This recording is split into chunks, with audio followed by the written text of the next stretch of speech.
Good evening. তো তোমরা তো দেখতেই পেয়েছো সোম গেছিলো সানসেটের টাইমে, আর আমি সোমকে বলে দিয়েছিলাম আজকে আর ডিস্টার্ব করিস না, কারণ প্রায় 3:45-র সময় আমরা সব কিছু করে ফ্রি হয়েছি।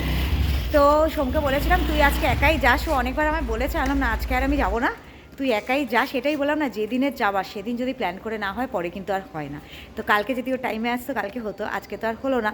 তো আজকে বলেছিলাম আর ডাকবি না, আজকে আমরা একটু রিল্যাক্স করবো, একটু মানে মারও জ্বর গা হাত পা ব্যথা করছে, মারও তো বয়স হয়েছে না, এতটা প্রেশার। তো যাই হোক, এখন দেখতেই পাচ্ছ রোজ তোমাদের সাথে আমি এই জায়গাতে ব্লগ করি যে সোম মাকে ছাড়তে গেছে আর আমি হাঁটতে হাঁটতে যেতে যেতে তোমাদের সাথে কথা বলি।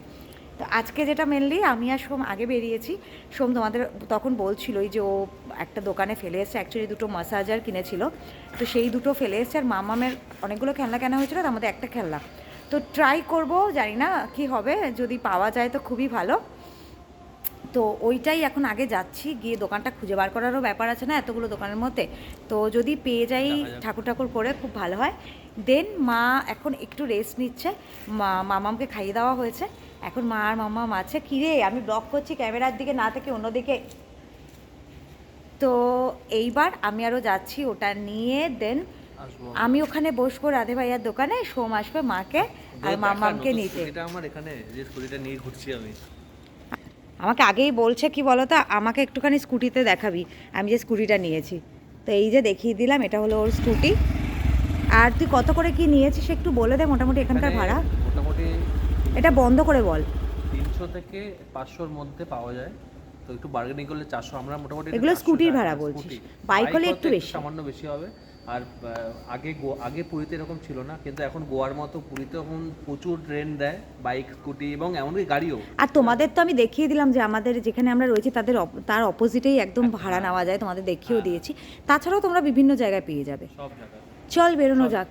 আজকে মাসাজটা এত ভালো ছিল না, আমরা মানে কি বলবো, মা তো ওখানেই চোখ বন্ধ করে ফেলেছিল। তো চলো দেখি, কালকে আরেকবার নেওয়ার ইচ্ছা আছে। এখন আমি মেয়ে বিচে ঘুরছি দুজনে মিলে, এটা হচ্ছে বাবা আর মেয়ের টাইম, বুঝলে?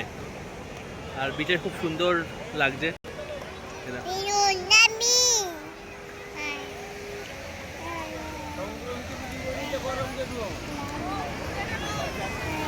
পুরীর বিচ মার্কেট সত্যি খুব সুন্দর।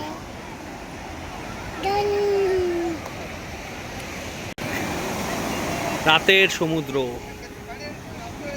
কিরে এটা কেমন? হ্যাঁ ভালো ভালো।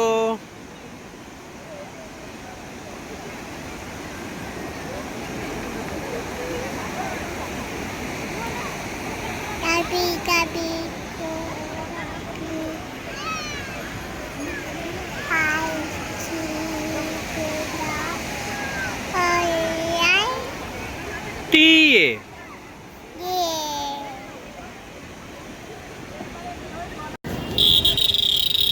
অলমোস্ট অনেকক্ষণ বাদে তোমাদের সাথে ব্লগে কথা হচ্ছে। তোমাদের বলছিলাম যে মানে একটা দুটো মাসাজার এরকম ফেলে এসেছি, তো মেনলি যেই দোকানে আমরা জানতাম ফেলে এসেছি ওই দোকানে ছিল না, মানে যেখান থেকে কিনেছি। তো উনি বারবার বলছে যে না প্যাকেটটা আমি, মানে সোমের কথা বলছি যে ওনাকে দিয়ে দিয়েছি, আর সোমকে আমরা দেখিনি সোমের হাতে প্যাকেট। এবার সোমও বলছে আমি নিয়েছি কিনা জানি না। এবার যাই হোক, আমাদের তো দুজনেরই মুড অফ হয়ে গেছিলো, আমরা বললাম গেল, কিছু করার নেই। তো তার সাথে মামামের একটা খেলনাও ছিল, তা খেলনাটা উনি দিচ্ছিল, আর তখন এতটাই মুড অফ, সোম বললো না আর থাক নেবো না। দেন আমরা এইখানে না, এই যে সম্বলপুরি, দেখো এই দোকানটা আছে, এই যে সম্বলপুরি হ্যান্ডলুম, তো এই দোকানটা থেকে কালকে মামামের জন্য জামা কিনেছিলাম। তো সোম বলছে চল একবার যাই, অনেকগুলো প্যাকেট ছিল, যদি বাই চান্স হাত থেকে পড়ে গিয়ে থাকে। আমি বলছি কোনো চান্সই নেই, কেন কি তোরাতে আমি প্যাকেট দেখে নিই, ওখানে পাবো না। ও বলছে ঠিক আছে পাবো তো নাই গেছে, তবু চল। বাট লাকিলি এখানে যখন এলাম ওনাদের বলছি যে একটা প্যাকেট ফেলে গেছি, এখানে না সিসিটিভি লাগানো আছে। তো ওনারা বলছে যে হাসছে, এবার আমরা একটা ব্ল্যাক প্যাকেট ফেলে গেছি, বলছে কী ছিল প্যাকেটে, আমরা বললাম এরকম দুটো মাসাজার ছিল। বলছে হ্যাঁ আপনারা ফেলে গেছেন, কিন্তু এক্ষুনি দিতে পারবো না, গোডাউনে আছে, আধ ঘন্টার মতো টাইম লাগবে। তো আমি তো রাধে ভাইয়ের দোকানে ওয়েট করছিলাম, সোম চলে গেছিলো মাদের আনতে। এই জাস্ট আধ ঘন্টা হয়েছে আমি দোকানে এলাম, আমাকে চেক করে নিতে বললাম, পেয়ে গেছি এই দুটো। এবার আমি এখানে ওয়েট করছি, সোম অলমোস্ট চলে এসছে মাদের নিয়ে আসুক। আমি একটা চা খেয়েছিলাম, পর ওরা আসুক, অনেকটা রিল্যাক্স লাগছে। যতই হোক দেখবে এমনি কিছুই না, বাট সোমের খুব শখের জিনিস হারিয়ে ফেলেছে, তো ওর খুব খারাপ লাগছিল, আর ওর জন্য আমার আরও বেশি খারাপ লাগছিল। তো এবার যাবো একটু রিল্যাক্সে, আবার চা খাবো। আজকে বেশি কিছু খাবো না, কারণ পেট আমাদের ভরা, অলমোস্ট আমরা অনেক লেটে খেয়েছি। তো রাতে দেখি কি খাওয়া হয় না হয়, প্ল্যান হবে। ওরা আসুক, ওয়েট করছি। আর যতদূর শুনছি কালকে নাকি সংক্রান্তি, তো কালকে বিচ মার্কেটে মানে কিছু দোকান বন্ধ থাকবে, কিছু দোকান খোলা থাকবে। তো এই জন্য মা প্রথমে বলেছিল আজকে আসবে না, বাট যেহেতু কালকে কিছু দোকান বন্ধ থাকতে পারে, তাই এখন মা বলছে যে না, একটুখানি এসে ঘুরেই যাবে, মার টুকটাক কিছু কেনাকাটা আছে। তো ওয়েট করছি মা আসুক।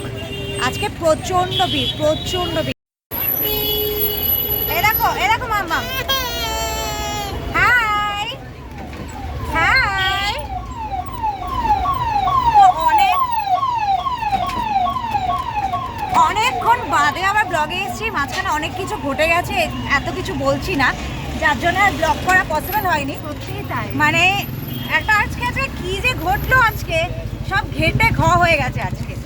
যাই হোক, এখন আমি, মা আর আমাদের পুচকু আমরা হোটেলে ফিরছি। আমাদের রাতের খাবার নিয়ে ফিরবে। রাতে আমাদের আজকে গিয়ে খাবার তৈরি করে খাওয়ার মতো টাইম নেই, অলরেডি 10টা বাজে। তো এটাই এখন যাচ্ছে, এখন আর বেশি কথা বলছি না, পরে বাড়ি যাই, গিয়ে তোমাদের বলবো কি হয়েছে। সোমের গাড়ি পাংচার হয়ে গেছে, সেখানে গেছিল মাকে নিয়ে ঠিক করতে, তারপরে আরও অনেক কিছু বোধহয় প্রবলেম হয়েছে, এইসব করে টরে ওরা। আমি বিচে বলছিলাম মাদের জন্য ওয়েট করছি, আমি প্রায় 1 ঘন্টার ওপর একা একা ওয়েট করছি, চায়ের দোকানে বসে রয়েছি, তারপরে একটু বিচ মার্কেটে এদিক ওদিক ঘুরছি। আমার মানে খুব আমার, হ্যাঁ ঠিক আছে, খুব বাজে অবস্থা। তো ওরা অনেক লেটে, ওরা এলো 9টার পরে, তো তাড়াহুড়ো করে 2-1টা জিনিস যা কেনার ছিল কেনা হলো। আর এখন এই যে আমরা ফিরে যাচ্ছি, আর বাড়ি গিয়ে এখন রান্না করার টাইমও নেই, শুধু মাম্মামেরটা আছে, মাম্মাম খেয়ে নেবে। আর যা এই হুজ্জুতি করছে সে আর বলার মতো না। চলো বাড়ি গিয়ে কথা হবে। রাতের ডিনার তুলে আনলাম আজকে, কারণ ইচ্ছার সাথে কথা হয়েছিল আজকে, এত লেট হয়ে গেছে। বলেছি আমি মোটামুটি, ও তুই বলিস গাড়ির ব্যাপার, তো এই কারণে কি বলতো, আমরা খাবার আনিয়ে নিয়েছি, কিন্তু যেটা মিস হয় মানে কিছুতেই করা যাবে না, সেটা হচ্ছে এটা আমি ওকে বলেছি যেন মিস না হয়, পমফ্রেট ফ্রাই। না, আমি একদম ম্যারিনেট করে রেখেই গেছিলাম। এসে প্ল্যানই ছিল যে পমফ্রেট ফ্রাই করব, আর এসে ভাত, মেয়ের ভাতটা ছিল, আমাদের জন্য একটু ভাত করব, ডাল করা আছে, তার সাথে আর কিছু একটা করব। বাট যা লেট হয়ে গেছে, আমি বললাম না, আজকে আর পসিবল না। এসে সবার আগে মেয়েকে ভাত, মাছ গরম করে একদম পেস্ট করে মানে মেখে দিয়ে দিয়েছি, মা খাওয়াচ্ছে। আর আমি এখানে পমফ্রেট ফ্রাইটা বসলাম। শোভ আজকে বলছে লাচ্ছা পরাঠা, আর কি এনেছিস? আর চিকেন কষা। চিকেন কষা এনেছে। তো এটা আমাদের ডিনার, তা না, ফ্রাইটা ম্যারিনেট করা আছে। একবার ভাবছিলাম রেখে দেবো, দেখো না ভেজেই নেই, এটা স্ন্যাক্স হিসাবেও চলে যায়। দেখো ভালোই লাগে রান্না বান্না করে খেতে, কিন্তু একটা ব্যাপার কি বলতো, যেটা আমি তোমাকে আজকে কালকে ঐশ্বর্যা কত সময় কথা হচ্ছিল, যে একটু খাটাখাটি হয়, না কিন্তু প্রবলেমটা আমি বলছি কি হয়। প্রথম কথা দেখো, তাও হতো, আমি বলছি এখানে তাও হতো, দেখো মেয়েকেও সামলাতে হচ্ছে, কিন্তু এটা হচ্ছে বড় একটা কাজ। এটাই বলছি, বাচ্চা যদি একটু শান্ত হয় না, অনেকটা কাজ ইজি হয়ে যায়। আর আমাদের মানে বলতে নেই, মাম্মামের এত বেশি মানে হাইপার অ্যাক্টিভও, মানে ওকে সামলাতে আমরা 3জন নাজেহালে। দেখো বডি লক করে রাখতে হচ্ছে, কারণ কি এসে যা পাচ্ছে এই অবধি হাত তুলে উঠে যাচ্ছে ও। তো এইটা একটা বিশাল টাস্ক, শরীর আমাদের ছেড়ে দিচ্ছে, মানে মেনলি মার আর আমার, কারণ ও মাকে ছাড়ছে না। সেকেন্ড প্রবলেম যেটা কি বলতো, দেখো ঘুরতে এসেছি এবার বিচে, তোমরা জানো জলে একটুখানি সমুদ্রে মানে স্নান করো বা হাঁটাচলা করো, টায়ার্ড লাগে। এবার 2 বেলা বেরোনো, ঘোরা, মেয়েকে তার মধ্যে উজ্জুতি করছে সামলানো, এবার নিজেরা এনজয় করে এসে না, তখন আর শরীর দিচ্ছে না যে আবার করে খাবার তৈরি করে খাই। তো এটা হচ্ছে প্রবলেম। আর একটা যদি বলি, ব্লগটা তো আজকে দেখতে সারাদিন, তো ব্লগটা আমরা এখানে এন্ড করছি, কারণ কি বলতো একটু রিল্যাক্সে, অবভিয়াসলি ব্লগটা কোনো আমাদের কোনো খাটাখাটি যায় না, কিন্তু ব্লগটা এখানেই এন্ড করছি।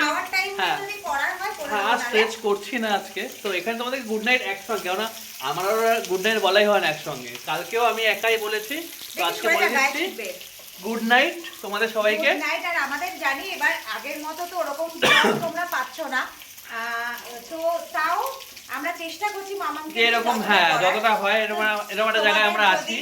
ভালো লাগে প্লিজ আমাদের ব্লগটাকে লাইক করো, কমেন্ট করো, শেয়ার করো, Subscribe আর করো। নতুন যারা দেখছো তারা সাবস্ক্রাইব Subscribe করো। করো। ও মাঝে একটা কথা বলে দিই, তোমাদের ইনফরমেশন যেটা দেওয়া হয়নি, এখন না ওইভাবে ঘুরে ঘুরে কিন্তু তেল মালিশটা কম, মানে যেটা ফুড মাসাজ আমরা নিলাম, তো ওরা কিন্তু রুমে এসেও সার্ভিস দেয়।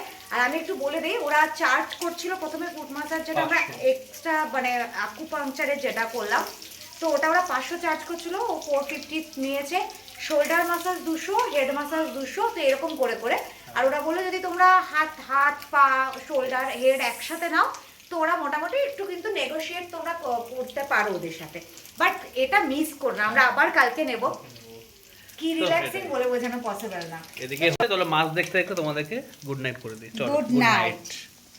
ও কি হয়েছে রে, আলাদাই পুরো। মেয়েকে একবার দেখিয়ে দে, মেয়ে কি হ্যাঁ করছে। মেয়েকে দেখিয়ে দিই একবার। মেয়ে বাবা বাবা করছিল। দেখো তো যুদ্ধ চলছে। কি রে, খেয়ে নাও। গুড নাইট করে দাও, টাটা করে দাও, টাটা করে দাও, টাটা টাটা। বলো বলো গুড নাইট। দেখেছো এই অবস্থা, চলো টাটা।